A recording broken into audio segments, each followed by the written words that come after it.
palabra sabiduría entra en la palabra, en el libro de Proverbios. Casi que todos los capítulos de Proverbios nos insiste en la sabiduría, la sabiduría, la sabiduría. Y bueno, lo escribe Salomón. Entonces hoy queremos dedicar un poquito de la palabra de Dios a entrarle al tema de la sabiduría. Porque a veces cuando una palabra es sumamente repetitiva, se nos hace tan común que dejamos de tratar de entender qué es eso. Yo creo que en estos momentos tal vez el término, y para muchos cristianos el término sabiduría no queda tan completamente claro como debería ser. Y hoy vamos a tratar de reforzar algunos principios con base a la palabra de Dios para que todos salgamos bien plenos. El ser humano siempre se ha esforzado por crecer en inteligencia y en sabiduría. Dice el libro de Proverbios, dice, llama a la inteligencia parienta y a la sabiduría hermana.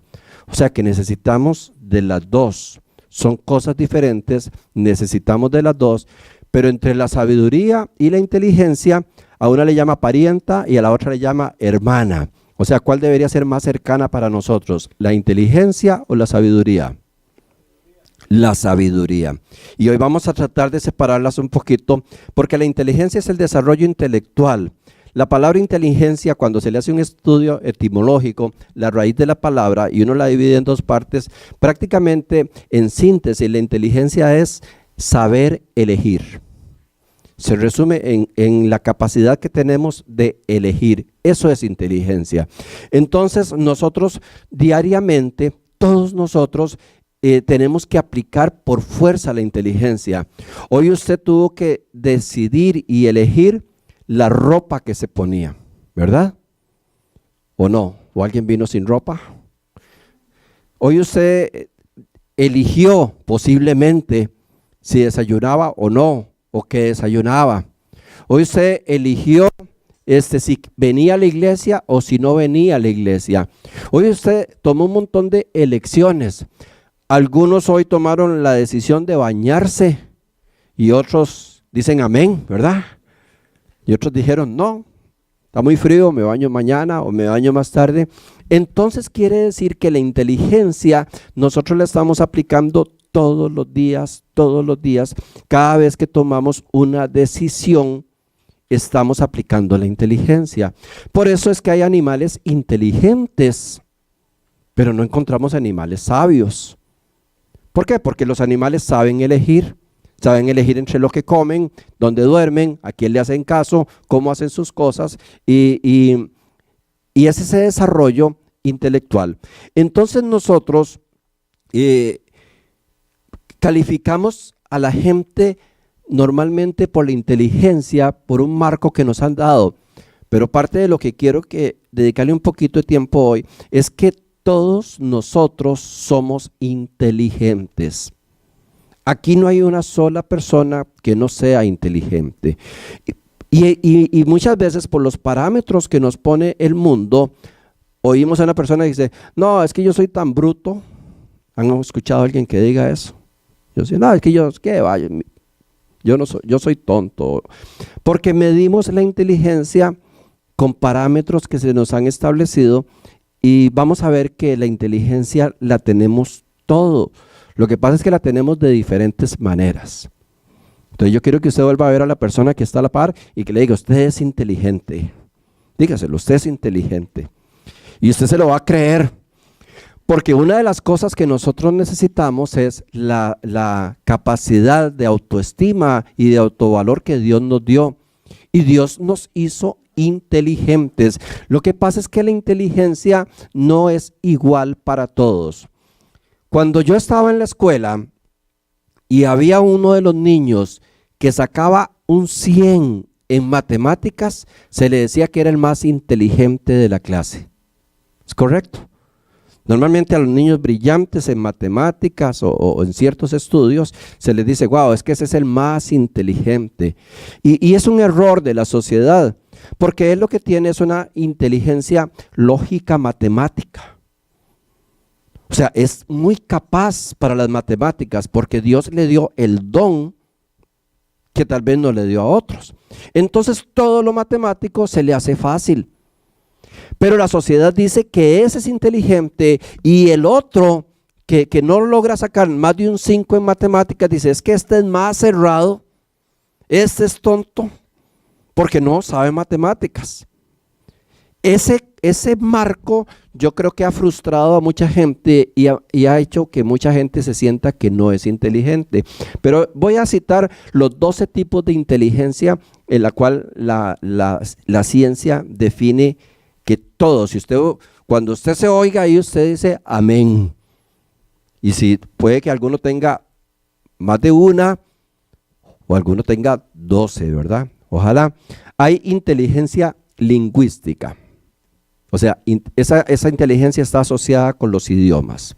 Hay personas que se les hace muy, muy sencillo aprender otros idiomas. Yo conozco personas que saben 6, 7 idiomas. Y uno dice, ¿cómo le hace para que no se le crucen? Bueno, tienen inteligencia lingüística. Hay la inteligencia lógico-matemática, que son estos que cualquier situación matemática la resuelven facilísimo. Normalmente los físicos, estos físicos que están en la NASA y estas personas que han brillado en la inteligencia lógica matemática, son genios, pero cuénteles un chiste y no lo entienden. Esos matemáticos, esos que se les llama nerds o verdes, por ahí les dicen, cuénteles algo así como de picardía y se quedan tratando de matemáticamente entender el asunto. Entonces no es que son más inteligentes que los demás, es que tienen una inteligencia matemática. Hay inteligencia espacial, que es la forma de mirar al mundo, y eso normalmente ahí califican casi todos los personas artistas, los que logran hacer paisajes, esculturas, los personas que desarrollan mucho talento, porque pueden ver en el espacio algo que usted y yo no vemos. Usted va caminando con un escultor y usted ve un tronco y a lo mejor usted más bien le puede meter una patada, pero el tronco dice, wow, aquí hay una obra de arte. O una piedra, de aquí hago tal cosa. Entonces es gente que tiene inteligencia espacial. Hay inteligencias corporales que tienen que ver con el atletismo, con la coreografía, con la sincronización.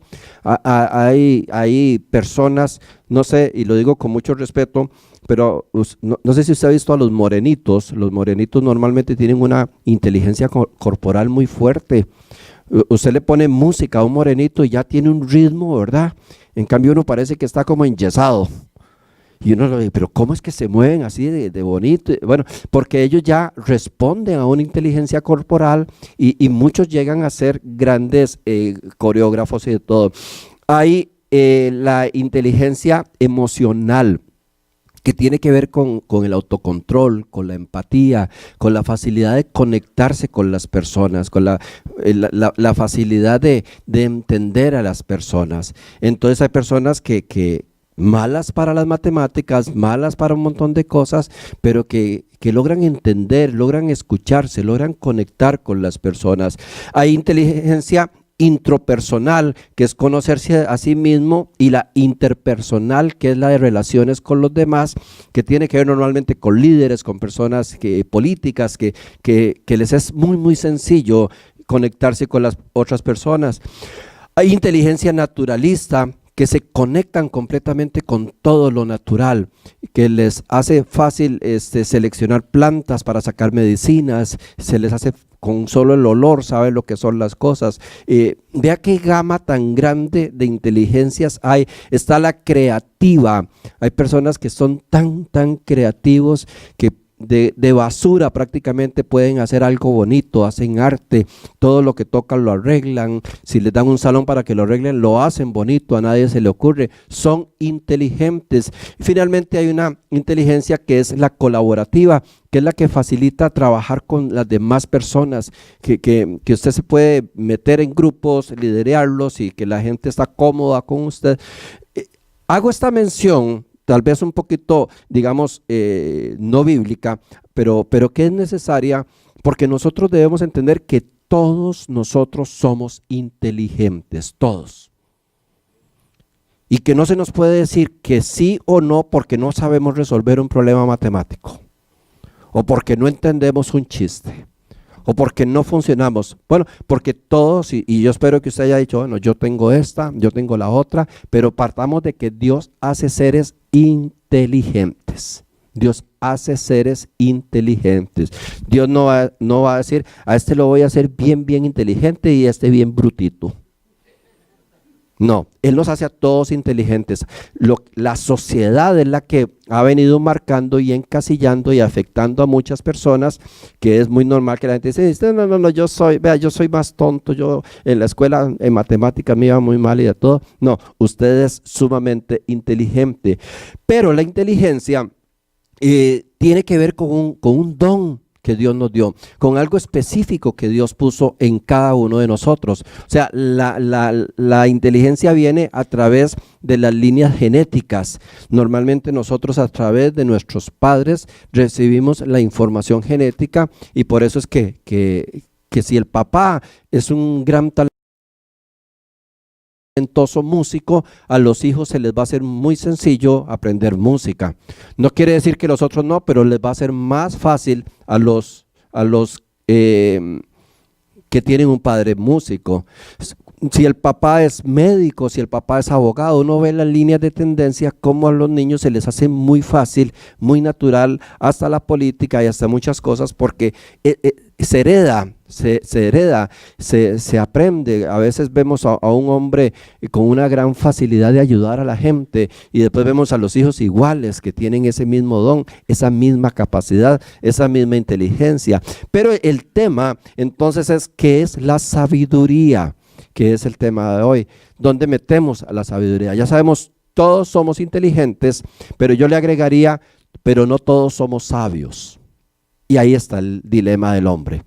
Todos somos inteligentes, mas no todos somos, porque la sabiduría es algo que el hombre tiene que buscar. La inteligencia le llegó sin pedirla, pero la sabiduría es algo que la palabra de Dios nos dice, hay que buscarla. Y nada más comienzo a contar la historia de Salomón para entender un poquito en el contexto que él nos puede recomendar tantas cosas. Recuerden que Salomón se le establece la palabra de Dios como el hombre más sabio que ha existido sobre la tierra. El más sabio sobre la tierra.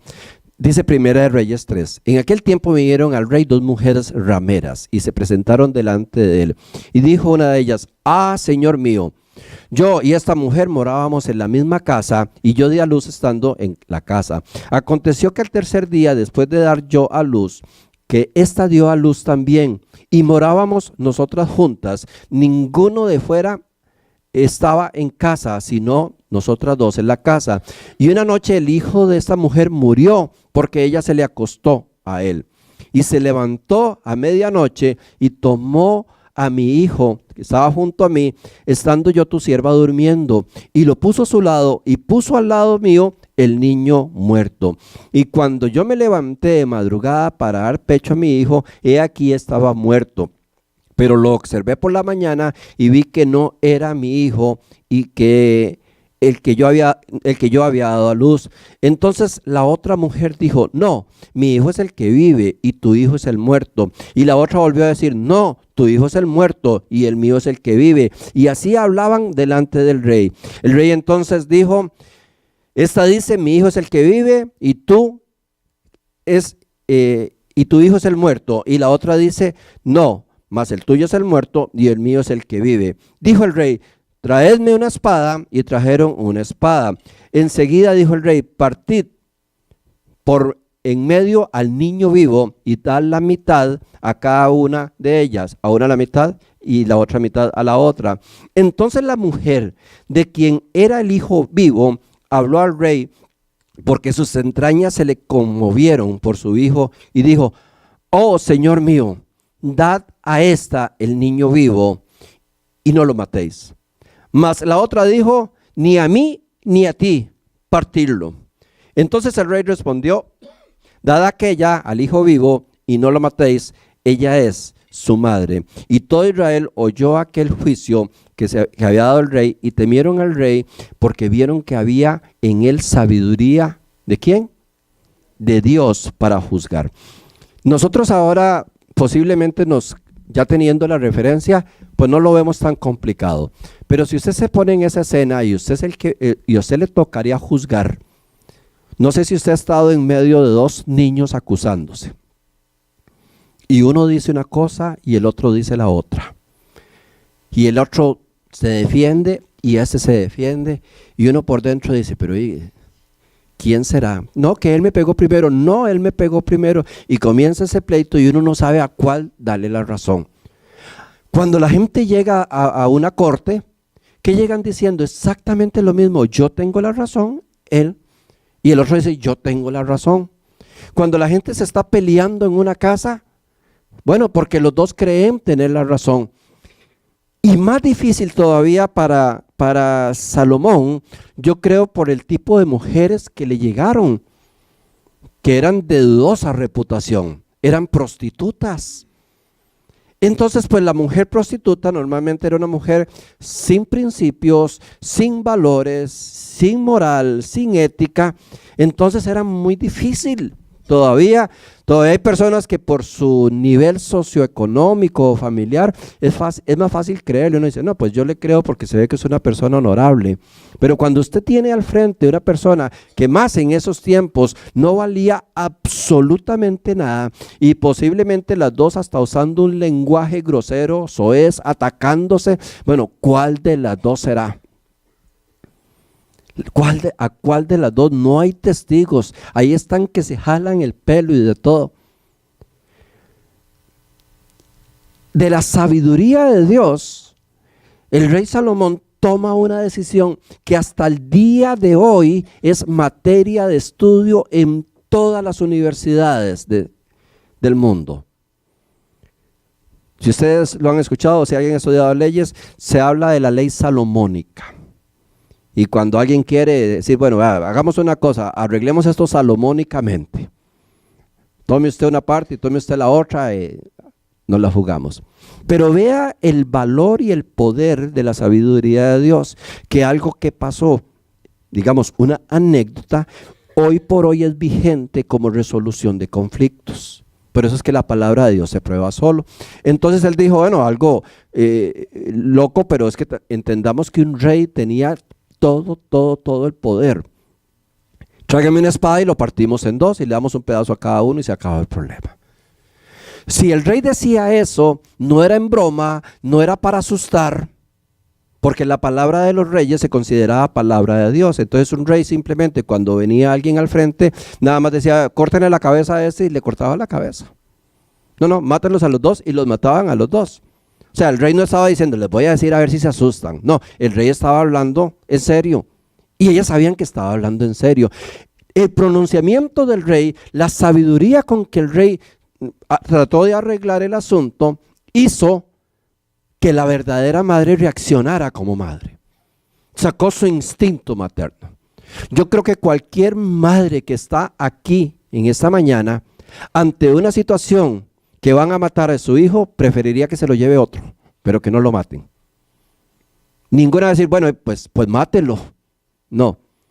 Por malo que sea el hijo, por tremendo que sea el hijo, ahí ve uno a las mujeres en las noticias hablando de su hijo, que es un criminal, que es un asesino, que es un violador. Y cuando entrevistan a la mamita, dice, no, si mi hijo es un buen muchacho. Qué mamitas, ¿verdad? Él casa y trabajo y el bandidísimo es lo más malo que hay. Él es un buen muchacho, un errorcillo, mató 3, un errorcillo. Pero porque siempre la madre, el instinto que puso Dios en la madre va a ser defender a su cría, aunque la cría sea como yo. Yo era tremendo, bueno, todavía, nada más que ahora Dios me guía. Pero yo era tremendo. Y recuerdo una vez que yo tuve no está Mayra, ¿verdad? Yo tuve una novia. Cuídenme la puerta ahí para cambiar el tema de emergencia. Yo tuve una novia y dentro de mi tremendura, que yo era un tipo bastante terrible, yo tenía muy fácil digamos la inteligencia interpersonal. Para mí era fácil conectarme con la gente. Entonces yo fui a conocer la familia de la novia y quedó todo el mundo maravillado conmigo. Qué muchacho, qué educación, qué forma más dulce de hablar. Bueno, decían maravillas, ¿verdad? Yo a todos lo sabía. Entonces ellos llegaron a hablar con mi mamá y le llegaron a decir eso. Y le dicen, ay señora, qué maravilla su hijo. Qué muchacho más dulce, más amable, más bueno, más educado, más cortés. Y mamá se fue poniendo como verde. Y ella, como para no echarme al agua, me llamó en secreto después y me dice, Fernando, estoy tan asustada de lo que piensa esa gente de usted. Y me dijo algo que siempre se me grabó y me dice, vea, tenga cuidado, porque dar una buena imagen no cuesta tanto. Lo que cuesta es mantenerla en el tiempo. Como al mes decían, ese desgraciado si viene acá le volamos bala, ¿verdad? Porque uno puede impresionar a mucha gente, pero la conexión que Dios hizo con una madre no es así. La madre en el fondo sabe que el hijo es un bandido, pero lo ama y lo va a proteger. Entonces Salomón sacó lo más puro del corazón de una madre para resolver un caso. ¿De dónde lo aprendió? De ningún lado, porque el papá de Salomón era David, y David había sido un hombre tremendo y había sido un padre bien malo. David se le conoce como un rey casi perfecto, pero como un padre pésimo. Y hemos estudiado las malas actuaciones de David como padre y como esposo, pero como rey y como en su integridad, Dios dice que David era un hombre con el corazón conforme a Dios, pero en su accionar hizo muchos errores. Entonces Salomón no puede decir, es que esto me lo enseñó mi papá, es que eso me lo enseñó mi mamá, porque la mamá de Salomón era Betsabé, la mujer que había cometido adulterio con David, que había abandonado a su esposo por el rey, y que habían callado toda una trama durante años. Entonces Salomón no dice, no, es que a mí me criaron en la escuela. No, sabiduría de parte de Dios. Por eso nosotros cuando le pedimos sabiduría a Dios, borramos nuestro pasado, porque la sabiduría nos va a conectar directamente con el corazón de Dios. Entonces Salomón nace y David manda a ungirlo como rey. Eso está en Primera de Reyes 1. Inclusive había un hermano de Salomón que era Adonías, o Adonis, se le dice en otras versiones. Y Adonías, ya cuando David estaba viejo, se había rebelado y había tratado de tomar el reino de su padre, pero le correspondía a Salomón. Entonces se hace un conflicto porque ya Adonías se había declarado rey por allá, y Betsabé habló con David y le dijo, vea, el que sigue es Salomón, es el que usted prometió. Entonces David lo nombra a Salomón. Entonces durante un momento habían dos reyes, el rey Adonías y el rey Salomón, y ya David estaba a punto de morir. Salomón resuelve su primer situación con Adonías inteligentemente, y una de las mayores capacidades que tiene o que nos enseña Salomón en su inteligencia, en su sabiduría, es que era un hombre pacifista.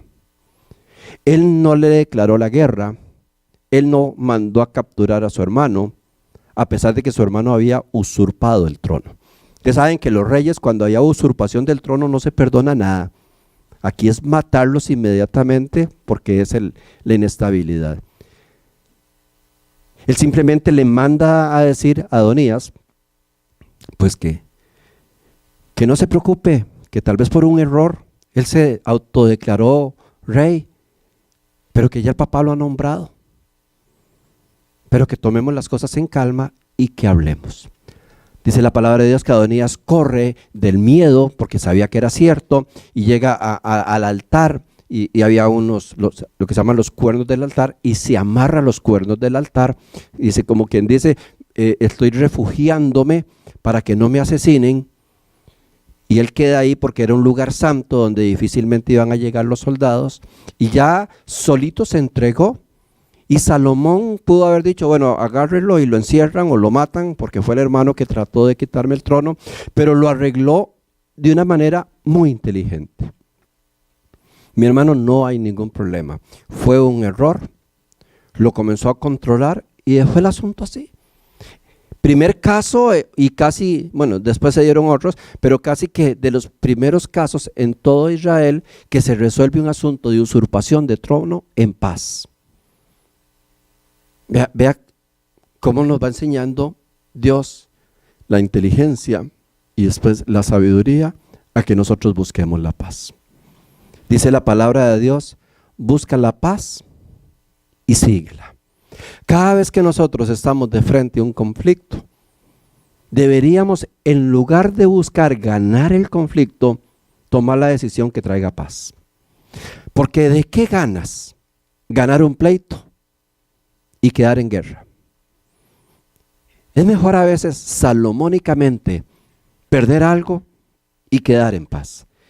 La mayoría de los pleitos matrimoniales es por esa situación conflictiva. Porque los dos queremos ganar. ¿Ha estado usted peleando con su esposo, con su esposa y al final a ver quién gana? A ver quién gana y a ver quién. ¿Y quién gana? Ninguno. Ninguno. A veces se ofenden, hasta se maltratan, se dicen cosas, a ver quién ganó. Y alguno de los dos se quedó callado y yo gané, pero el que ganó no ganó nada, perdió la paz, perdió el tiempo, hirió, recibió heridas. Y así Salomón comienza a demostrar una gran inteligencia, pero llega el momento donde es elegido y en 2 Crónicas 1:7, Salomón toma la decisión más importante de su vida y la toma a base de inteligencia.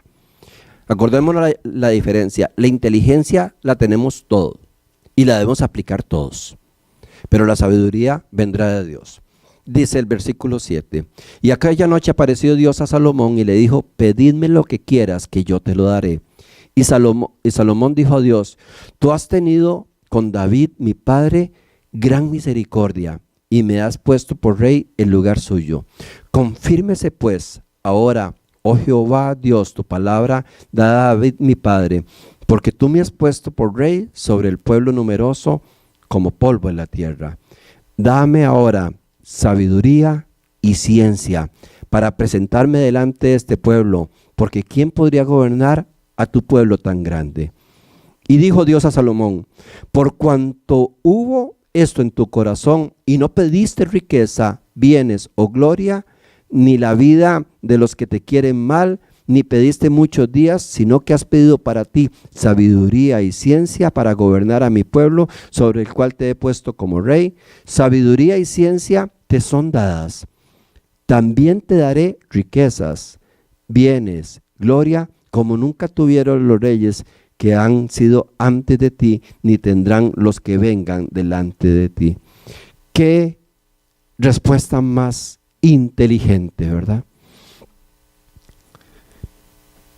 ¿Quién sabe si nosotros tuviéramos la opción de escoger? ¿Quién sabe qué escogeríamos? ¿Quién sabe si esta noche nos acostamos y de pronto nos despierta una luz y hay un ángel y el ángel nos dice, vea Fernando, dice Dios que pida lo que quiera y ahora mismo se lo da? ¿Se imagina? A lo mejor aquí, para quedar en concordancia, todos decimos, yo pediría sabiduría. Pero ¿se sabe tener oportunidad? Algunos amanecerían con un Ferrari al frente de la casa. Otros con una mansión. Otros con una habitación llena de dinero. Otros con otra esposa. Otras con otro esposo. Pero todavía todavía uno podría decir, bueno, Salomón pidió sabiduría y después le dieron riquezas. Y ahora uno tiene ese dato, ¿verdad? Y a lo mejor dice, Señor, dame sabiduría, porque yo sé que después vendrán las riquezas. Pero Salomón no tenía punto de referencia. Salomón dice, yo tengo que gobernar este pueblo. Es numeroso y complicado. Papá viene de guerra tras guerra tras guerra. Ha muerto gente inocente, han muerto hermanos, ha muerto de todo.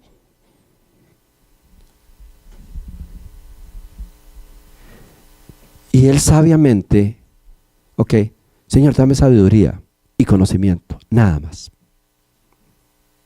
No me dé ni riqueza, no me dé nada, dame sabiduría. Porque en la sabiduría vamos a encontrar la riqueza para todo.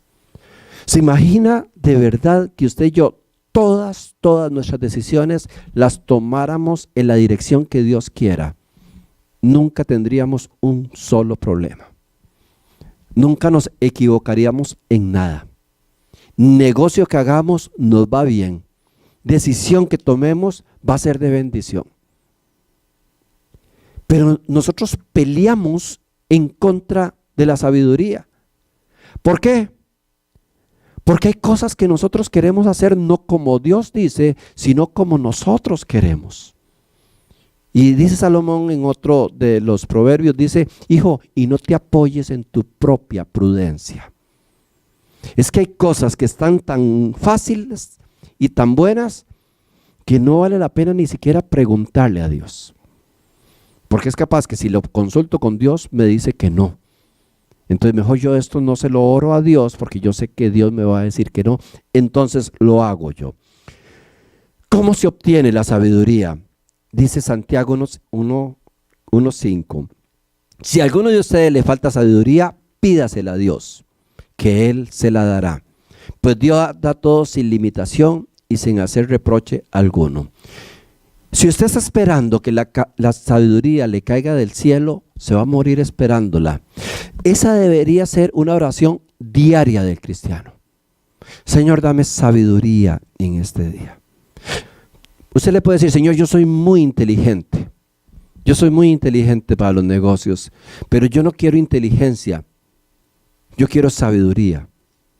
Y usted sabe que la sabiduría muchas veces amortigua al inteligente, porque la sabiduría es la correcta aplicación de la inteligencia. Y sabe que muchas veces el inteligente, aún teniendo la respuesta, lo que le conviene es callar por sabiduría. Y nosotros nos gusta, cuando sabemos la respuesta, decirla. A veces es mejor quedar por tonto en una circunstancia, haciéndonos los que no entendimos o los que no vimos. Ante la gente dice, qué tonto, ¿verdad? Se lo bailaron, lo engañaron. Pero fue sabio no actuar. O sea, la inteligencia no deja de ser un peligro. Y entre más inteligente, más peligroso. ¿Sabe que la gente más inteligente es la gente que más le cuesta aceptar a Dios? Háblele a los científicos de Dios. Háblele a la gente que ha estudiado mucho. El desarrollo tan grande de su inteligencia, todo lo cuestionan, todo les tiene que cerrar. Y como aceptar a Dios es una cuestión de fe y de interrelación, no cabe en la inteligencia humana. Entonces no es tanto, aunque es importante la inteligencia, no es tanto el asunto, no está ahí. El asunto es saber usarla. ¿Cuántos pleitos en un matrimonio no se podrían solucionar con solo que uno se quede callado en el momento indicado? Pero es que a veces se la ponen, como dice, brincando en el área que es nada más meter el gol, ¿verdad? Es que a veces le dicen algo que uno no puede dejar de hablar. Pero muchas veces con sabiduría es mejor bajar la cabeza, no responder. Perdió el round 1, pero ganó la pelea. La sabiduría hizo que Salomón en todo su reino no tuvo una sola guerra. Y estamos hablando de una nación que venía guerra tras guerra tras guerra. No hubo un solo año en el reinado de David donde no hubieran guerras. Y Salomón no lo hizo. Y a lo mejor Salomón en algún momento quedó como tonto. A lo mejor lo insultaron y bajó la cabeza.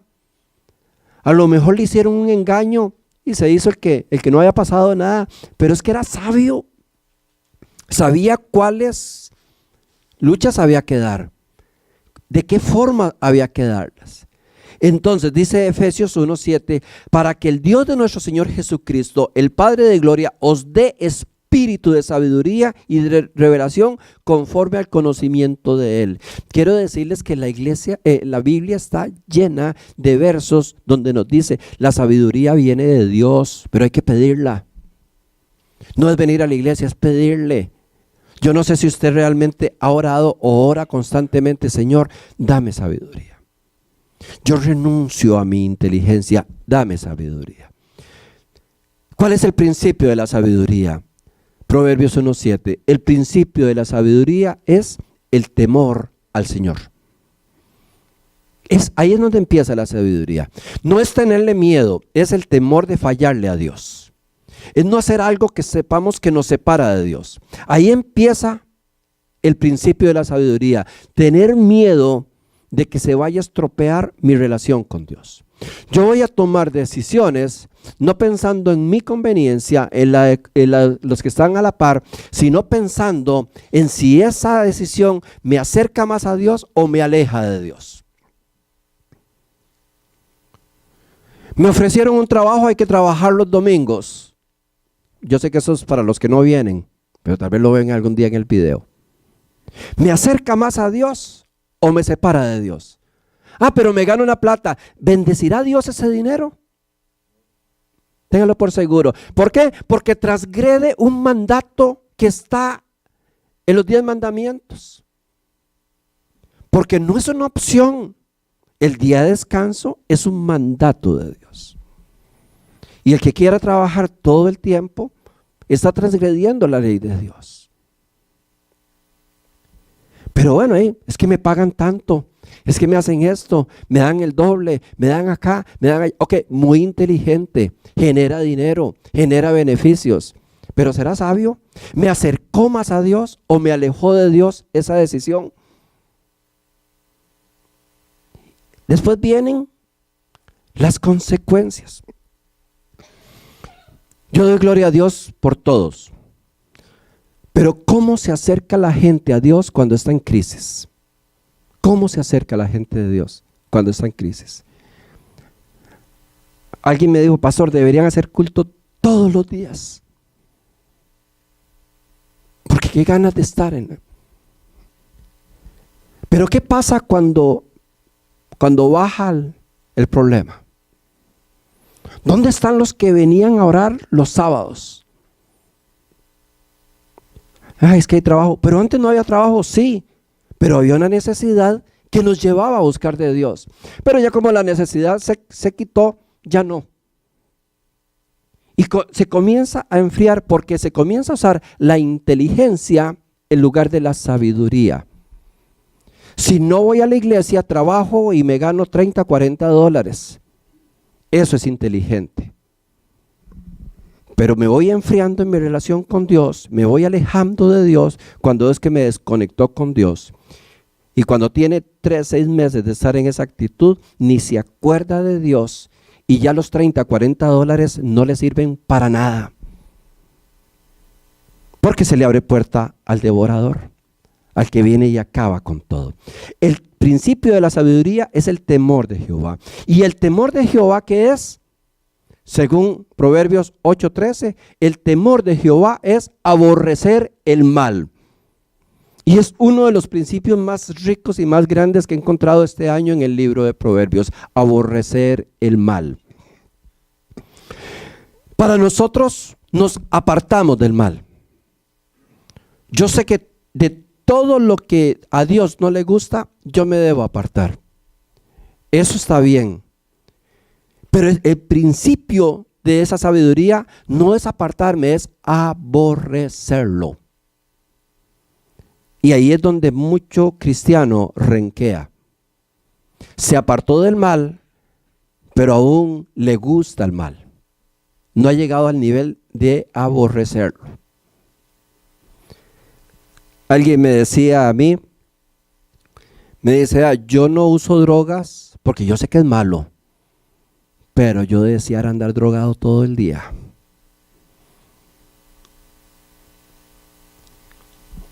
Hombres que dicen, ya, yo le soy fiel a mi esposa porque es un principio de Dios, pero yo sería el hombre más feliz tener unas 3 mujeres más de adulterio. Vea, yo no robo porque yo sé que a Dios no le, pero qué rico es ir a Walmart, a los autoservicios de esos, y llevo 3, paso 2 y me gano. ¿Usted sabe que mucha gente vive amando el mal? Y eso nos aleja de la sabiduría. Y lo que la palabra de Dios nos está diciendo es que nosotros tenemos que tomar la decisión de aborrecer lo que Dios aborrece. ¿Y cómo lo hago? Decidiendo hacerlo. Porque el aborrecimiento igual al amor, igual al perdón, son decisiones del hombre. Ok, yo no solo dejé tal vicio, sino que lo voy a aborrecer. Y lo saco de mi mente y lo rechazo hasta que yo llegue a despreciar lo que Dios desprecia. ¿Se puede o no se puede? Sí se puede. Mi abuela fumaba como una loca en crisis. Yo creo que fumaba marihuana, yo les he dicho, ¿verdad? Tengo que preguntarle algún día si la encuentro.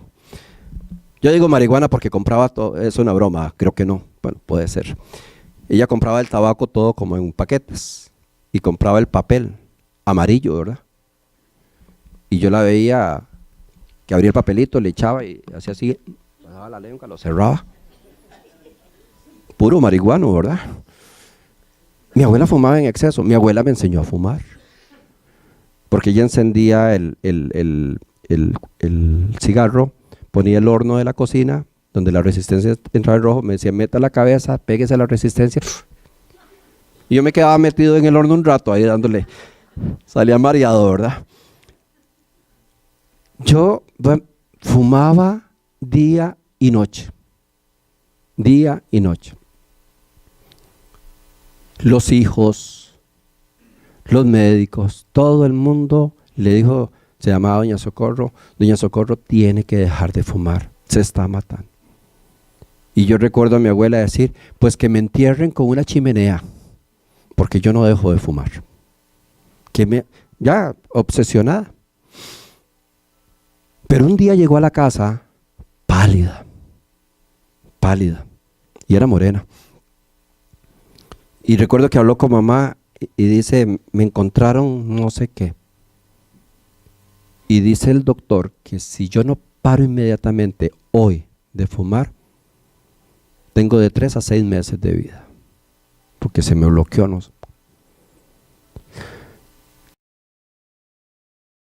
Y tomó la decisión, a pesar de 60 y resto, 70 años de vida, de dejar lo que más amaba.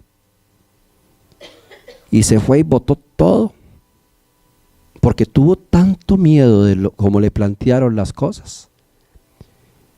Pero yo recuerdo ver a mi abuela aborreciendo el tabaco. Se convenció. Y ella decía, yo fui la mujer más estúpida del mundo. Yo ahora tengo una enfermedad así por esta brutalidad. Yo no quiero ver un cigarro ni siquiera a 100 metros de mí. Y hablaba con una convicción. Entonces sí se puede llegar a aborrecer algo que amas si tomas la decisión correcta. Un gordo llegaba a la oficina y nosotros casi no pasaba por la puerta. Y todo el mundo trabajaba y le decía, mira, ¿por qué no? No, chicharrón, está mal, esto. Pero un año llegó flaco.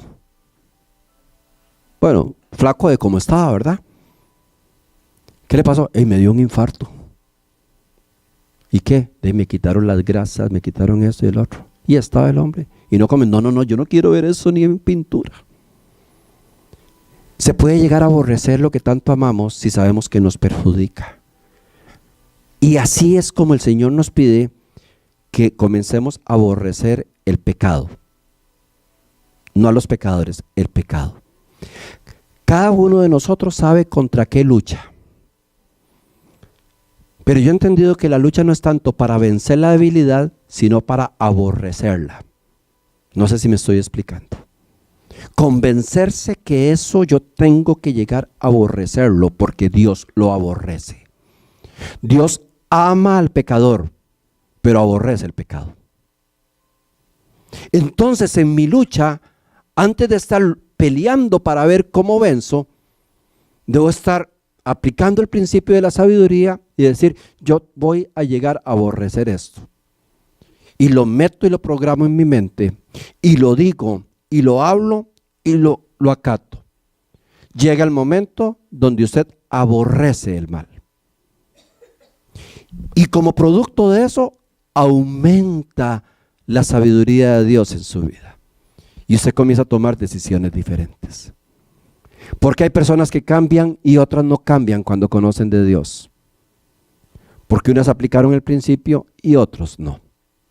Otras simplemente se cambiaron de religión, pero no aplicaron el principio de la sabiduría de Dios. ¿Quiere ser sabio? Por supuesto. Ya vimos que la inteligencia no alcanza. Necesitamos sabiduría. Pidamos sabiduría. Pero entendamos que el principio de la sabiduría es el temor al Señor.